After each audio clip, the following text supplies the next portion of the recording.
In this second video, we're going to look at how to sketch the graphs of what are called the rose curves in polar graphing. We're going to start with r equals 5 cosine of 2 theta, 5 cosine 2 theta.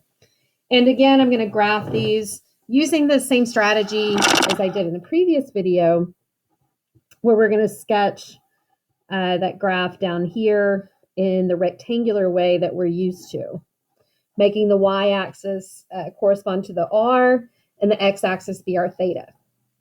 Now, we've got two transformations to our cosine graph here. First of all, the 5, that's our amplitude, and we don't have a vertical shift this time. So the theta axis here, that's going to stay as our midline.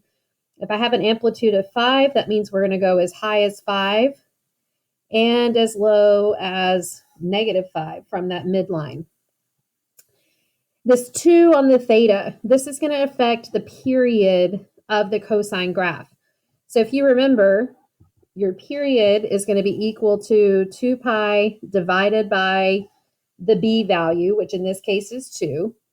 So the period for our graph is 2 pi divided by 2, or 1 pi.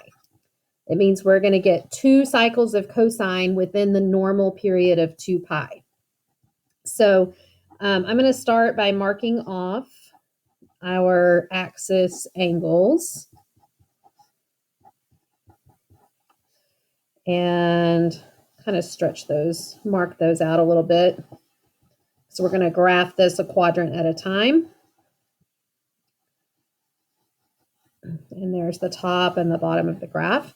Okay, so if the period is pi and I'm graphing cosine, cosine, remember, starts at the highest point of the cycle. And if my period is pi, that means that I need to be through a full cycle of cosine by the time I get to pi. So we're going to be back at the highest point at pi. Lowest point is going to happen halfway in between. And then it's going to cross the midline halfway in between those, which of course would be at pi over 4 and 3 pi over 4. So here's our cosine graph. And then let's go ahead and do one more cycle, bottoming out at 3 pi over 2, back to the maximum at 2 pi. There we go. Okay, so we're going to use this graph again to kind of help us generate the polar graph. I'm going to use colored pencils again, quadrant by quadrant, just to help us see the comparison. So start out with green here on our quadrant 1 angle, 0 to pi over 2. Now notice one thing that I'm seeing here is that we have some positive radii, but there's also some negative radii. This is quadrant 1 angles, but if my radius goes negative, that means this part is going to graph in quadrant 3, in the opposite quadrant. So let's start out. Theta is 0, r is 5. That's going to be this point right here. And at pi over 4, we're actually hitting the pole. And then at pi over 2, we should be at -5. So here is where theta is pi over 2. -5 is going to go in the opposite direction. That'll be this point down here. Now having one more point to help us out here would be nice. Since I'm reaching the pole at pi over 4, then the only other angle in there that we know is the pi over 6 angle. So let's plug in pi over 6.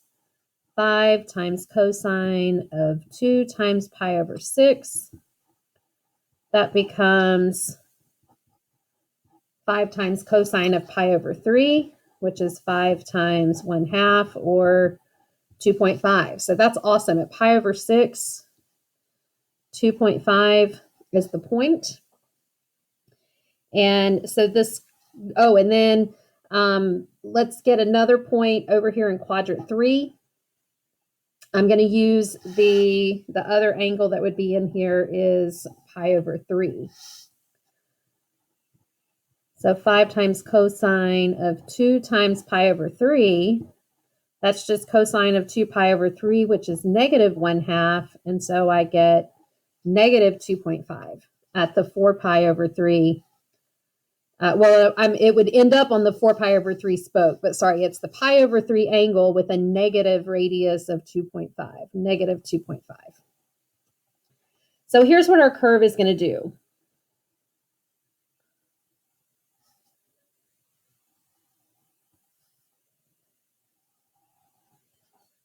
Something like that.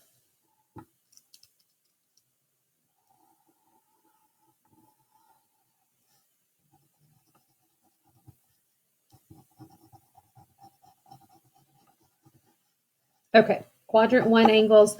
So we've got some radius in quadrant 1, some radius in quadrant 3 because they're negative.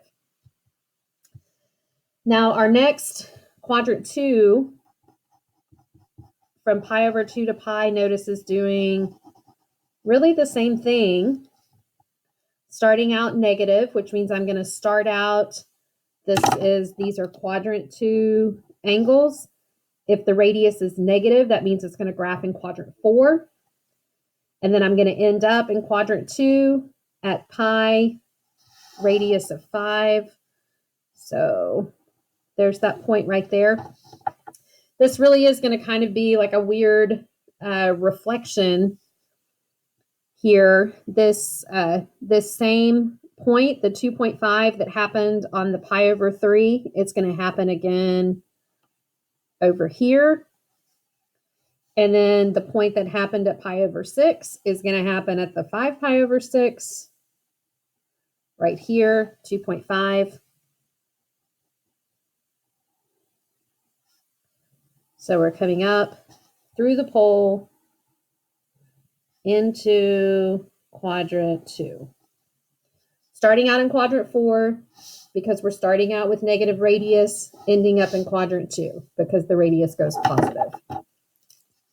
And so hopefully you're starting to see that rose curve appear here.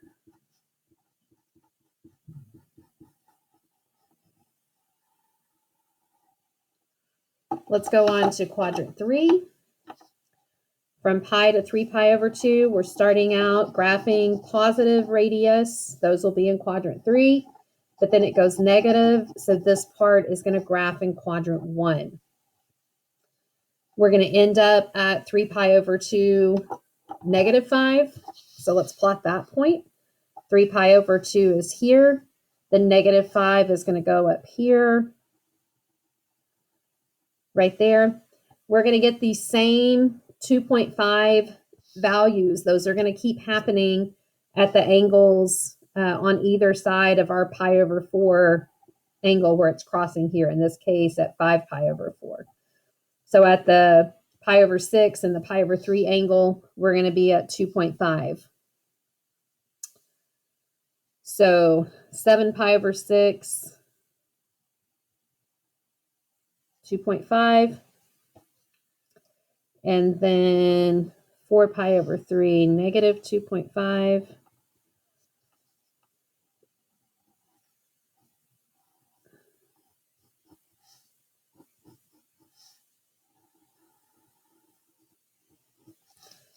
And so quadrant 3 angles make up this part of the rose curve.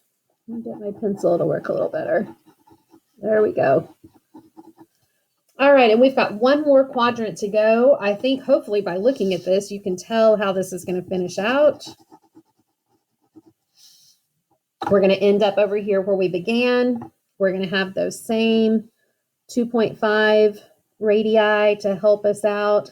We're going to start out, it starts out negative, and this is quadrant 4, which means the negative part will graph in quadrant 2. We're going to start out over here in quadrant 2 through the pole, and then finish up graphing in quadrant 4.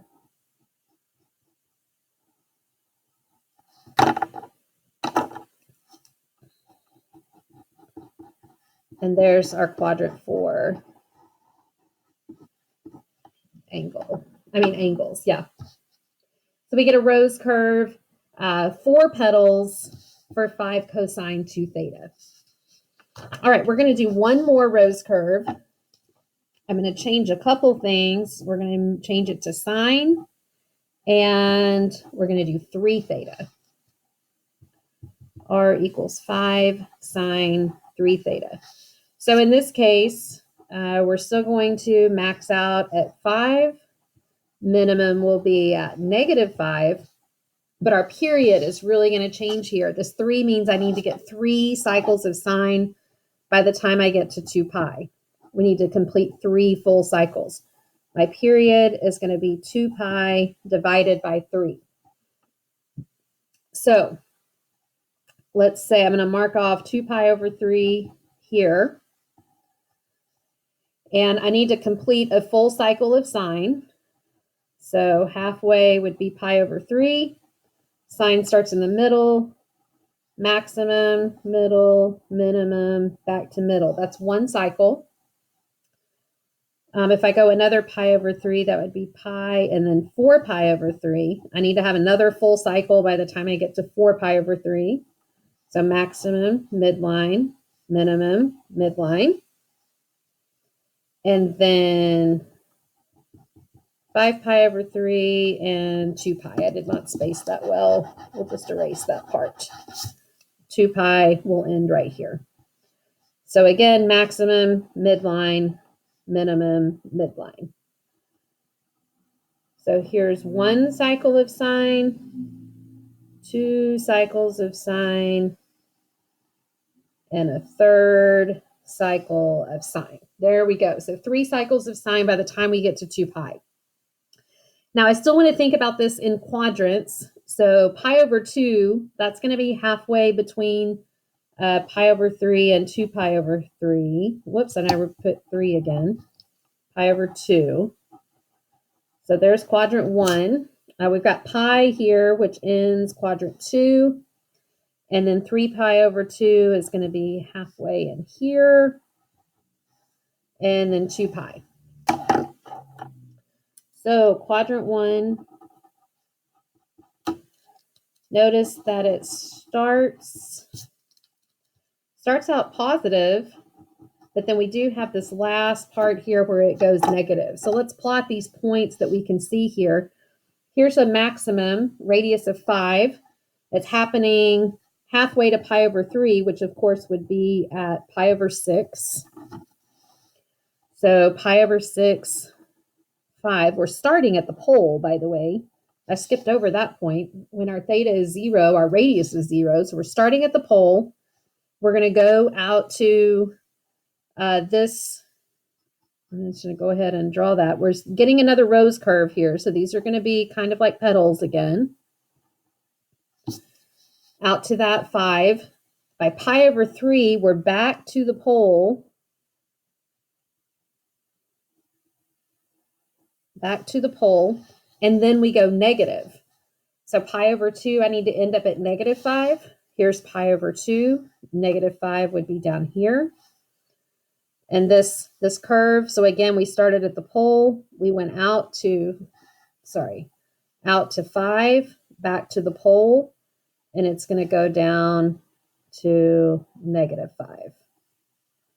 So all of that is quadrant 1.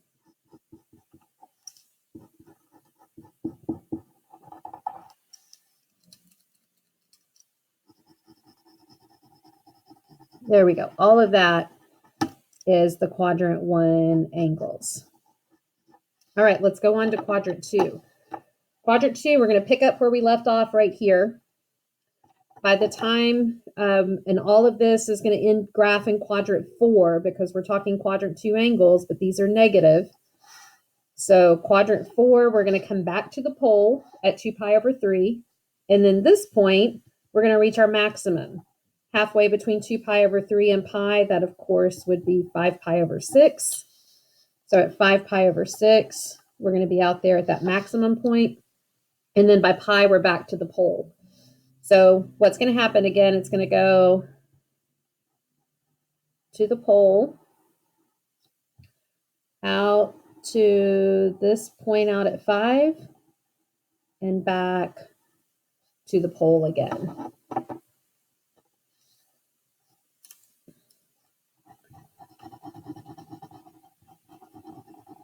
quadrant 2. All of this is quadrant 2. Now, what's going to happen next is kind of interesting.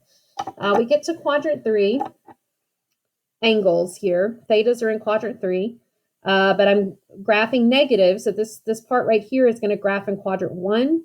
This low point is happening at 7 pi over 6. So let's graph that point. Let's plot that point. 7 pi over 6, but my radius is -5. That's the same point that we have. And remember, we left off quadrant 2. We were at the pole. So we're going to go out to the same point. Then we're going to go back to the pole. So it's going to come around back to the pole. And we're going to end up at 3 pi over 2 positive 5. Here's 3 pi over 2. Positive 5 is this point here. So it's going to come back around to here. What's happening here is that it's graphing on top of itself. This part of the grid, sorry, I can't get my pencils to work here. It's going back over on top of itself like this. And so then, as you might imagine, the last quadrant is going to continue in that same way and graph back over the part that we had already graphed.